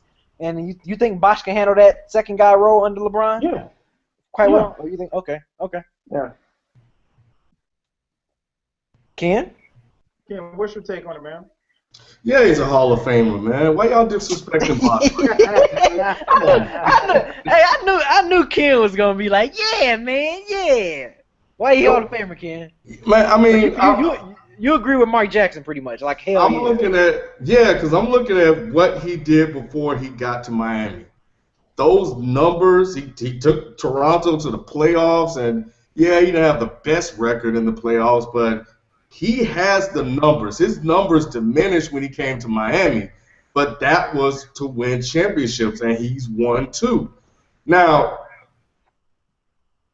where Miami will hurt him is because of games like this that he's having now, where he just don't show up, and oftentimes you forget he was a baller, and it's like Bosh, man, could really, if Bosh played up to par with Wade and LeBron, nobody's gonna beat him. But oftentimes Bosh turns into such a role player, people look at him, like that. But yeah, man, 2 rings, everything he's done up until now. I think he still has a chance to redeem himself. I agree if he goes to another team and starts to put up numbers, that will help him, as a number 2, to go with the rings. And I think a 3-peat would definitely, if they win, the way they're playing right now, it don't look like they're going to get out of this 10th round. If they want to get a 3-peat, hey, Ken, look, he's a Hall of Famer to me. Ken, is Horace Grant a Hall of Famer? Horace Grant was never a number 1 option on the team. Okay, no, I give you that. But he won 3 championships being the 3rd option on the team. Yeah, and that's what Bosh is now. I'm talking about, but remember what I said, his career before he got to Miami. I feel you, but wait, hold on. So you're telling me that his career, his career in Toronto is Hall of Fame worthy. No, what I'm saying is that what you're saying? Wait. No, I'm saying that the numbers, and then you add the rings on top of what he was able to do as a solo act, as a number one option. To me, I think that's enough to add in the rings that he got to Miami, voluntarily taking a lesser role to win a championship. Yeah, I think so. I think if you combine the two, separately, no. Separately, him in Toronto by himself, all-star, yes. No Hall of Famer. But if you take what he was able to do, and he's shown and proved what he could do as a number one option, and then you add in him voluntarily going there and sacrificing to win 2 rings, yeah, I will put him in. I will put him in. 3, man, come on, man. Get respect, Bosh, man. He better show up in these playoffs, though. Oh, God. Hey, man. I totally disagree. Finals. Everything Ken said, I'm about to review. Go ahead, man. This is where I think Bosh falls short. Bosh is the third wheel. Okay, he came to Miami, and don't get me wrong, the 2 ring, and we always talk about, we talked about just 3 weeks ago about the validation of a career with a ring. There are players that would chop their arm off to get 1 ring, let alone 2. But Bosh, and I don't want to discredit what Bosh has brought to Miami because, if he doesn't get that rebound and kick it out to Ray Allen, they don't even, the talk about a 2nd ring doesn't even happen. Bosh played very well, honestly, in their first run to the title against Dallas. That being said, Bosh has kind of like been along for the ride. If you look at what he did, the numbers that he put up in Toronto while they were impressive, his team, I can't really give him a lot of props for his work in Toronto because he didn't get out of the first round. So he basically, I don't want to say he's coattailing LeBron and D Wade because I would leave that more for Mario Chalmers or Norris Cole or somebody who got in with 2 or 3 rings and they were just riding LeBron's coattail. No, LeBron, Bosh is a legit star in this league. I'll give him a prop. But when I think Hall of Famer, I'm talking about somebody who's going to stand next to Elgin Baylor or somebody's going to stand. I don't see Bosh in that category. Wait, so Kyle, let me play devil's advocate over here. Go ahead. So do you think Kevin Love is a Hall of Famer? He obviously puts up Hall of Fame numbers. He's never made it to the playoffs. No, he's not. It's still early for him, though. It's early for him, and then he has to win. He hasn't even gotten as far as for as dope as he is. He hadn't, and we're hearing talk now that he wants out of Minnesota. So Minnesota, it could be. That whole franchise is going to get turned upside down because they did everything around him and Rubio, and I think Rubio still, will still be there for a few more years. But Love is a guy that he's perennial all-star, walking double-double. He's the best thing the Twin Cities have seen since Kevin Garnett. And obviously, they're going to have a decision to make because, now do you the trade deadline next year? The team has already come out and said that they're not going to trade him prior to the draft.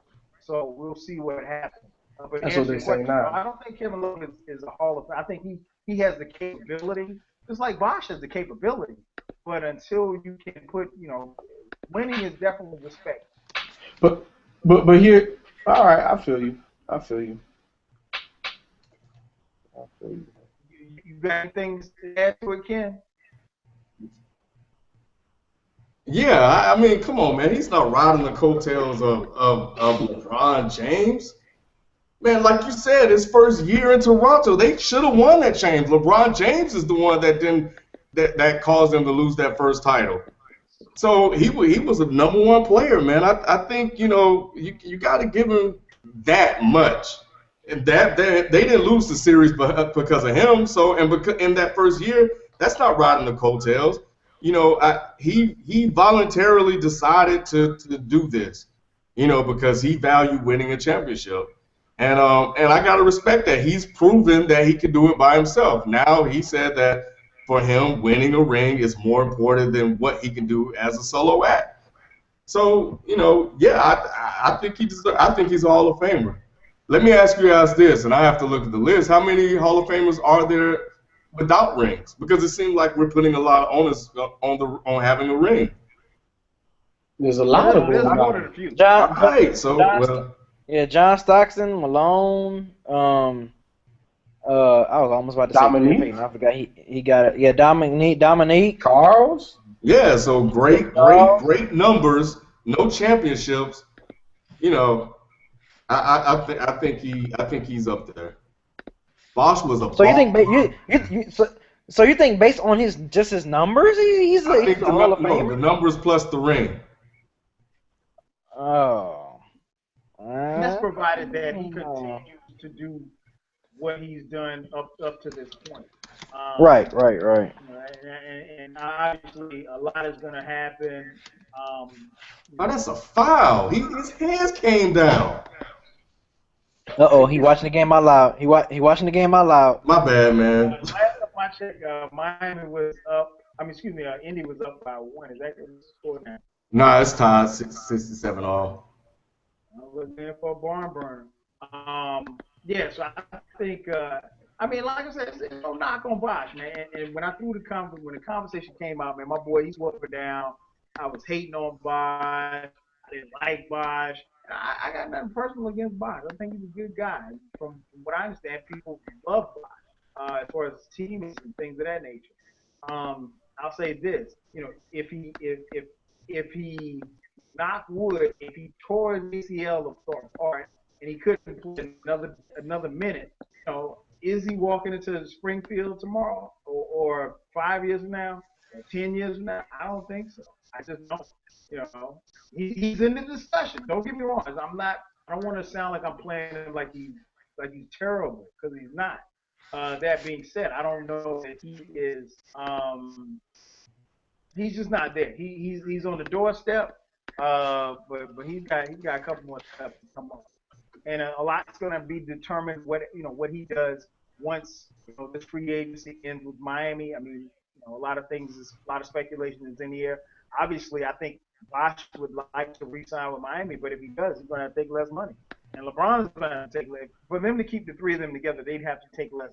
Everybody would have to do another, contract similar to what they did, 3 or 4 years ago, and I don't know that that's necessarily possible. Not to say that it's not possible, but I don't know if it's necessarily plausible that they would. The phone number to call in, area code 646-478-0356. Again, 646-478-0356. You are locked in live to Dead End Sports.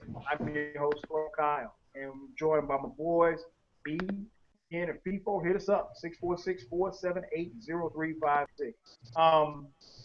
We're talking sports up until 11 p.m. We got about 13 minutes left. Excuse me, about 20 minutes left. So hit us up. Next question I have for you guys, LaShawn McCoy, NFL. Let's jump to the NFL real quick. LaShawn McCoy, Shady McCoy, from the Philadelphia Eagles, running back, star All-Pro. Who's the best running back in the NFL? And he kind of danced around the question at first, and then he just came out and said, hey, no disrespect to Adrian Peterson, but I think I'm the best running back in the NFL. That caught a lot of people by surprise. So the question I have for you guys, is he? And if not, who is? Ken, I'll start with you. Sean McCoy, is he the best running back in the NFL? If not, who is? Hell no. Hell no. No. LaShawn McCoy is a great running back. Dynamic. I think he's great. I think he's definitely top 5, if not top 3, because he can catch, he's quick, he's elusive. He can run with power when he needs to. But Adrian Peterson is the number one running back in the NFL without a doubt. You know, he runs with power. He's elusive. He's quick. And you know he's an every down back. And granted, LaShawn McCoy is too. But Adrian Peterson, man, until LaShawn McCoy is able to do what he did in that one MVP season, that's not to take anything away from LaShawn McCoy. I feel him on what he said. He had to say it, and he feels that way, and that's good for him. But number one running back in the NFL, no way, man. LaShawn McCoy, Adrian Peterson. Adrian Peterson is the number one running back, and until he retired, he may hold that crown for a while. Well, I mean, his body's gonna catch up with him, but nah, man. Mm-mm.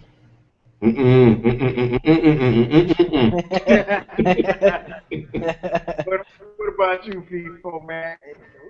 Is Shady McCoy the best? If not, who is? You know what? See, like this is why I love the show, because there's moments like this that Ken looks old, because I'm on one side and he's on the other side. Because look, the NFL is changing, and in this ever-changing NFL, LaShawn McCoy is the best running back for this new style NFL, hands down. He had the most yards from scrimmage, over 2,100 yards last year. You know what I'm saying? Look, like you said, he can run with power when he needs to, but he's not a power back. Of course, I give that to AP all day. And did you also know? You know what, Ken? Because I see you shaking your head. I'm gonna give you another stat, Pimpin, because you already know how I come with my stat game. Did you know that LaShawn McCoy had more yards after contact than 16 NFL teams had total rushing? No. Bruh, LaShawn McCoy in this NFL is the best running back. Now, I'm not dissing AP, but just LaShawn McCoy can do more things than he can. You know, he's a better target out the backfield. I'm gonna put it to you like this: I think that LaShawn McCoy is like a hybrid of Marshall Faulk, Barry Sanders, and he has a little bit of AP in him. Well, I don't know about AP, but he definitely has a mean streak. You know, he's not gonna run away from a little guy. And he'll put a shoulder on the little guy. Them other guys, the medium to big size guys, he'll dance around them. But you know, he's not scared of contact either, man. So to me, LaShawn McCoy is the best running back out right now. Okay. Go ahead, What B. about you, B? Best running back in the game, man. Yeah, I would go with McCoy. You know who else I would go with too? I think a lot of people sleep on, and this dude is like a beast. Is Jamal Charles? I think Jamal Charles is another one. I think he's one of those what people mentioned the new style, this new era type of running back where you can do it. You can pretty much do it all. I mean, he's not really a power back, but dude is fucking fast as shit. He can catch out the backfield. You can put him in that slot as well, just like McCoy. He's very versatile. Just like McCoy is. I don't think AP is that versatile as a McCoy or Jamal Charles. I mean, but granted, who comes back from tearing both of your ACLs and have your almost break the damn NFL rushing yard season record? So that alone is like, okay, Adrian Peterson is from another planet. He's like the LeBron James of running backs, man. It's like this dude is a freak of nature. So I can see why you can say it's Adrian Peterson, but yeah, in this new era type of running back that we're heading towards in the NFL, I would say Jamal Charles or LaShawn McCoy. Only knock I'm giving to Jamal Charles, he can't stay healthy for the whole. If healthy Jamal Charles, he's up there with the best of them. But yeah, like Ken said, McCoy is definitely top three. Definitely top three. Wade just hurt his knee. Oh, that's why you were saying old boy for him. Yeah, he's holding that knee, man. You know what? But yeah, go ahead, Kyle.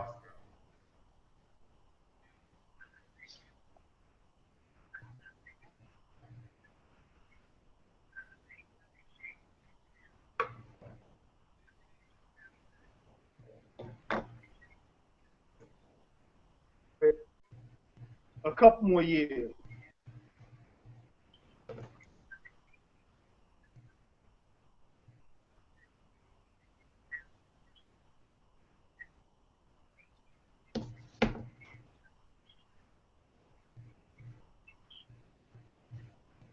Right.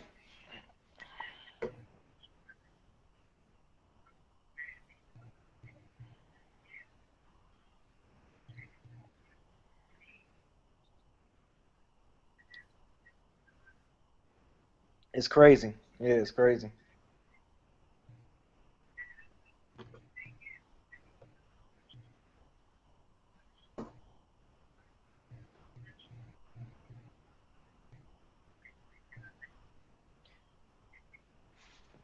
And another thing too, Kyle.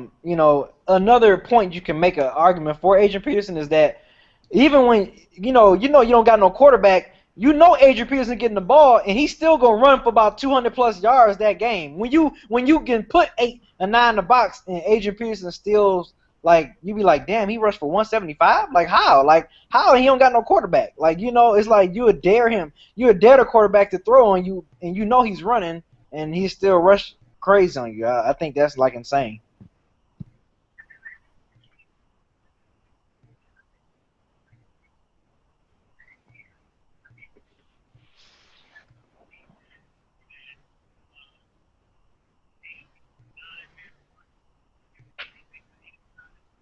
You you he's coming.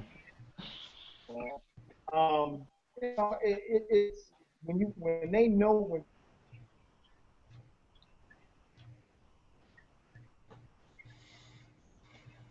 That says a lot. Yeah, it does.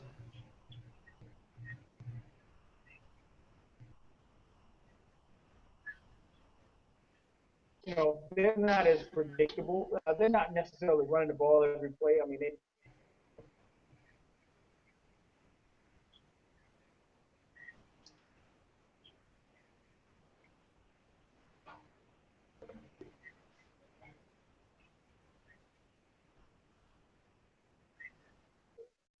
that's a hell of a 1-2 punch. But if I had to make a call,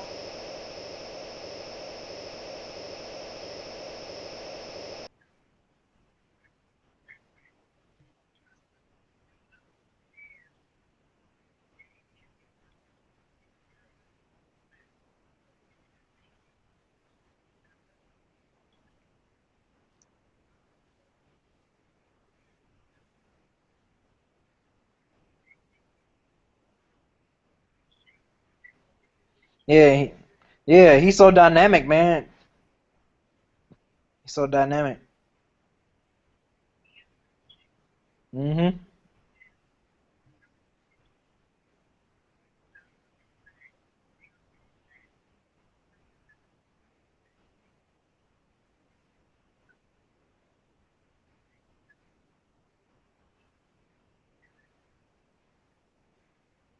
At Auburn, dude at Auburn. Yeah. Yeah, I want to say third. Yep. Yep. Yes.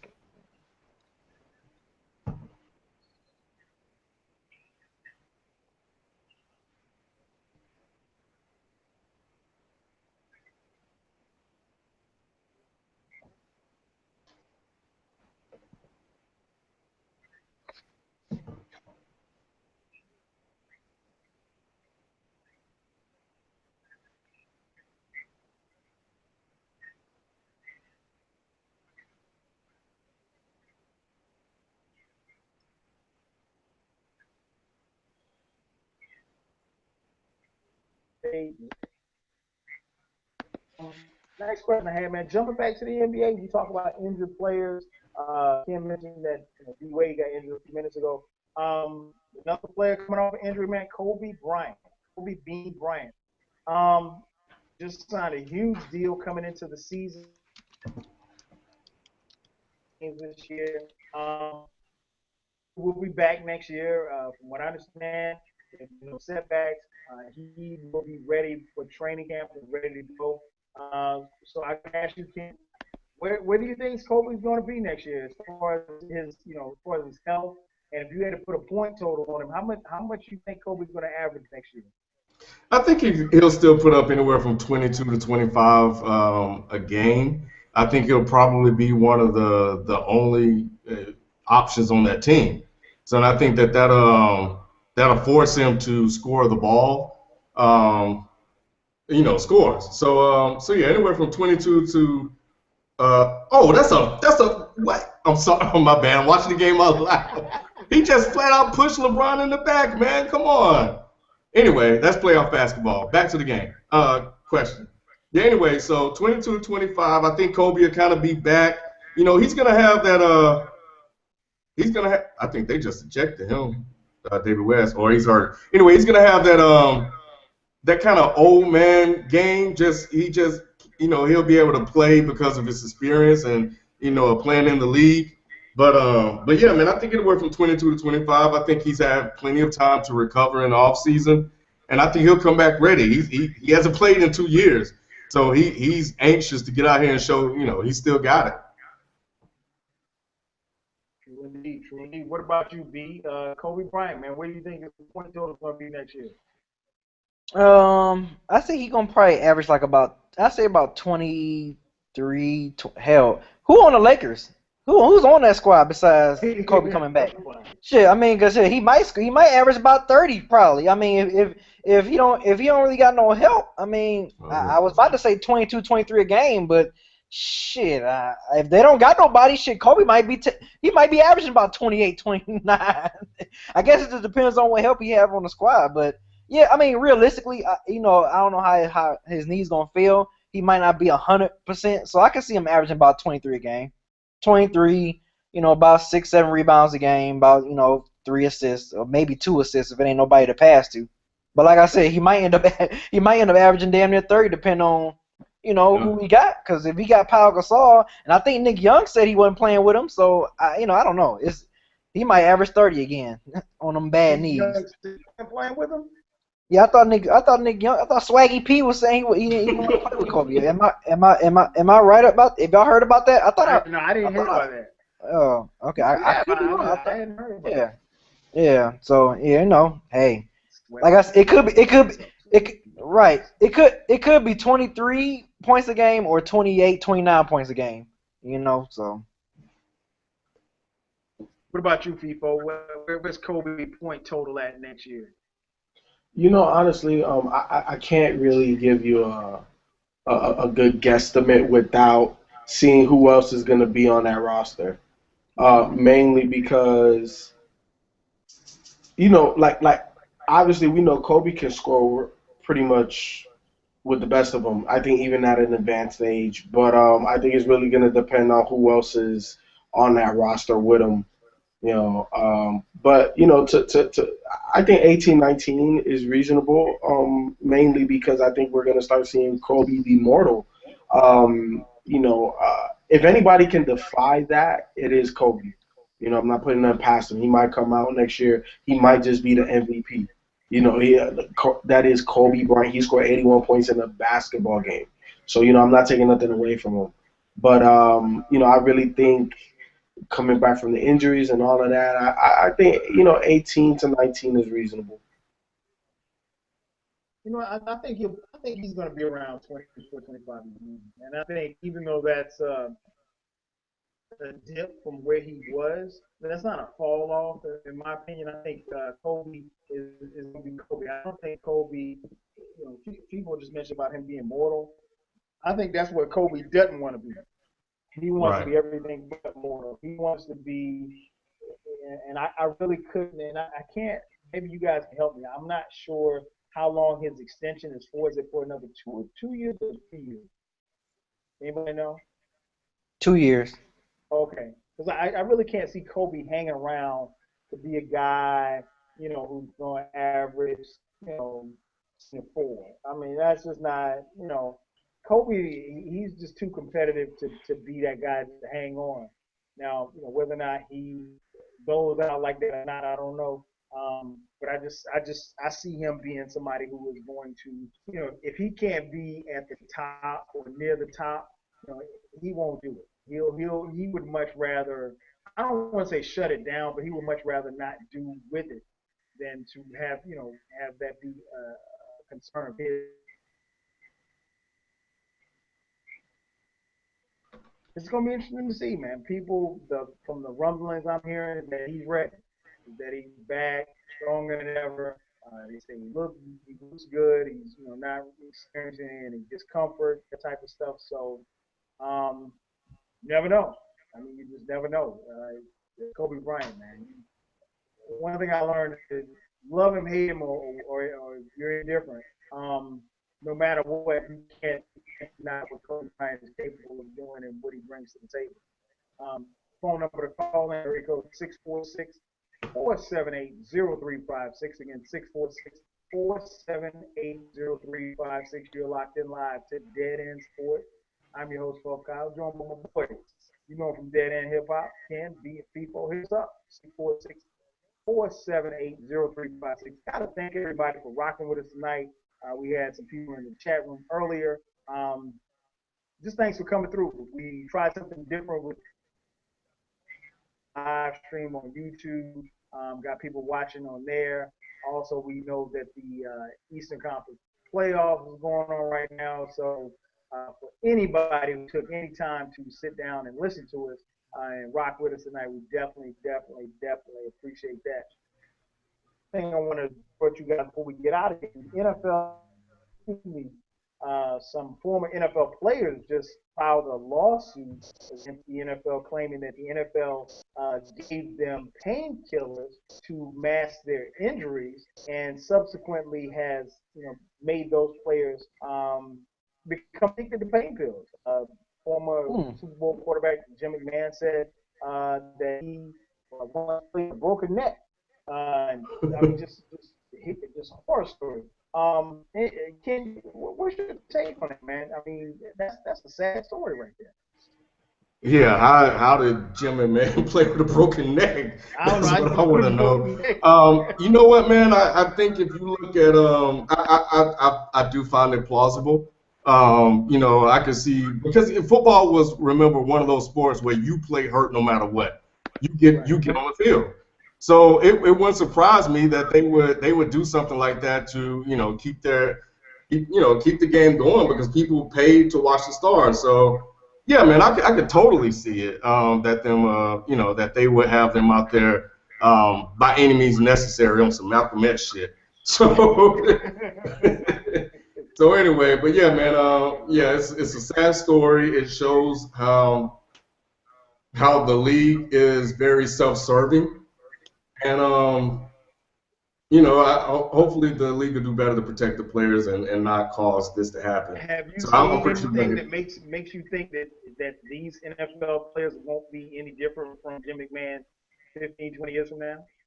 Nah, I don't think so, man. Because I think the players care more about their body, because now they've evolved into brands in this modern day age of football. So they're more interested in protecting themselves than going out there and getting hurt, playing with a broken neck and stuff like that. So not gonna happen.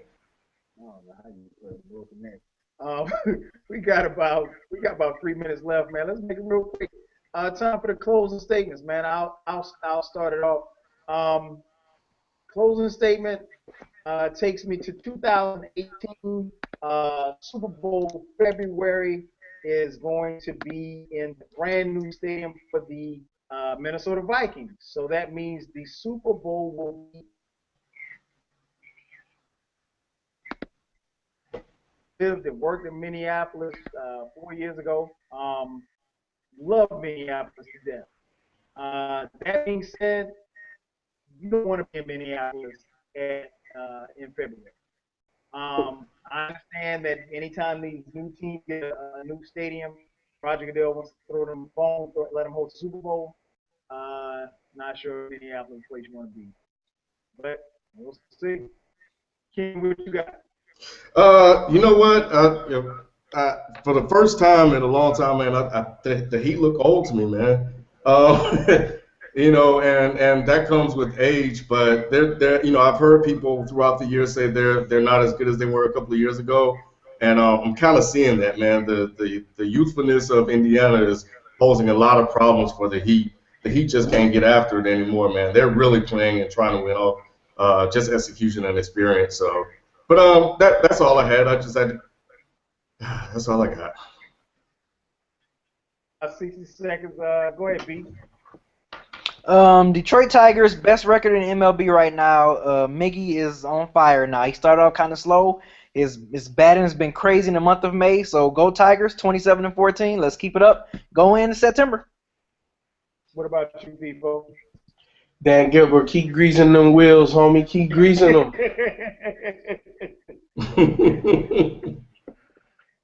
Oh man, want to thank everybody for tuning in. Like I said, the playoffs going on. We had some issues, technical difficult issues with Blog Talk Radio, man. But live stream was dope. Definitely going to go look forward to going back and watching that again. Want to thank everybody for tuning in as you do each and every Tuesday night. Remember, this show is being broadcast live, so in the event you cannot listen to the show live, make sure to check out the archive at blogtalkradio.com/deadends. That's going to do it for this week. Ken, people, I'm your host, Kyle. That's it. We're out of here. Peace. Wait with the sweet jumper. Go Heat.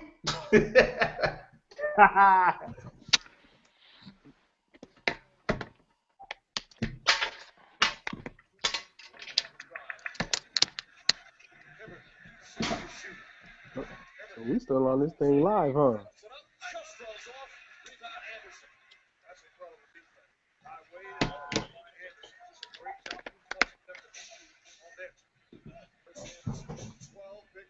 Did it record, Ken? Oh, shit. It's still